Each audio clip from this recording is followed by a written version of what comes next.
Bugun juda ko'pchiligimiz kelajak bilan shartnomalar imzolab qo'yganmiz. Lekin buni hali o'zimiz to'liq tushunib yetganimiz yo'q, anglaganimiz yo'q. Bu qanday shartnoma?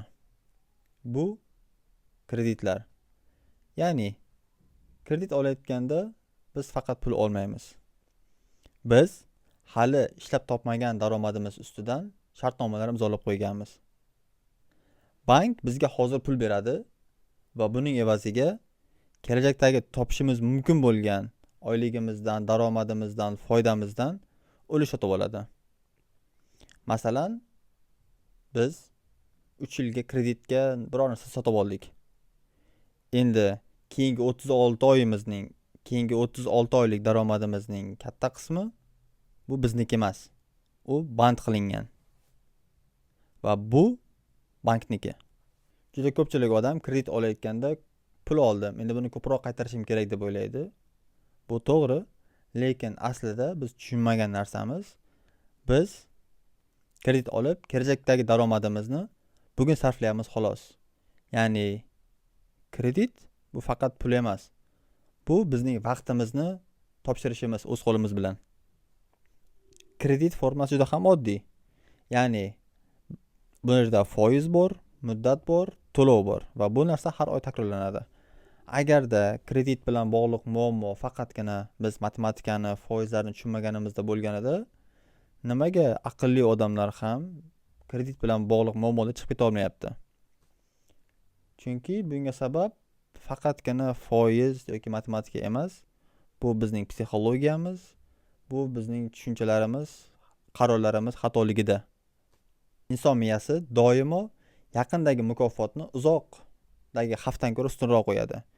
Ya'ni agarda biz bugun telefon olmoqchi bo'lsak, biz buni hozir ishlab ko'ramiz. Bu aniq.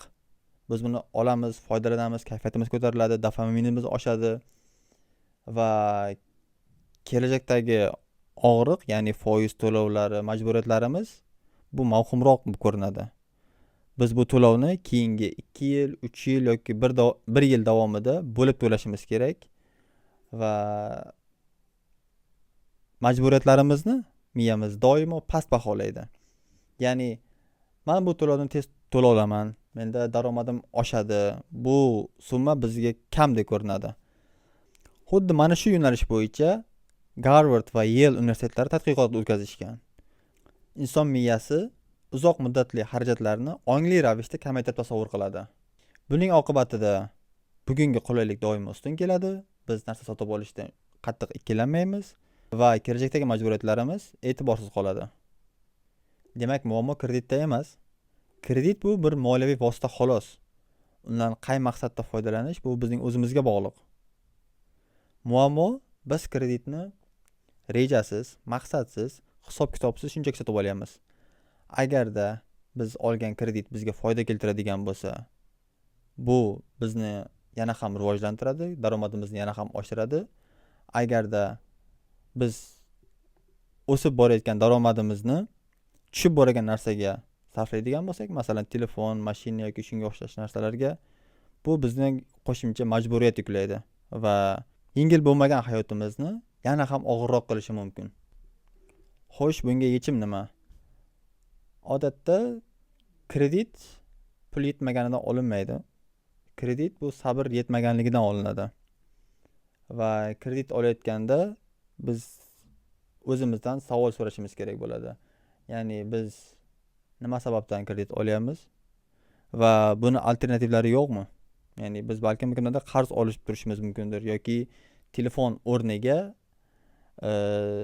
arzonroq telefon, pulimiz yetadigan telefon olishimiz mumkin. Ya'ni arzonroq yoki bepul variantlarni ko'rishimiz kerak bo'ladi. Va qaror qabul qilishdan oldin o'zimizga 48 soat vaqt berishimiz kerak o'ylab ko'rish uchun. Agarda 48 soat ichida biroz bo'lsa ham yengillik yoki ikkilanish bo'layotgan bo'lsa, buning javobi yo'q. Kredit olishimiz kerak emas. Kreditga yechim qanday bo'lishi mumkin? Ya'ni biz kredit olishimizdan oldin bir masalani chuqurroq o'ylab ko'rishimiz kerak bo'ladi. Agarda biz umrimiz bilan shartnoma qilayotgan ekanmiz, bu olayotgan narsamiz keyingi 1 yil, 2 yil, 3 yillik umrimizni sarf qilishga arziydimi, yo'qmi?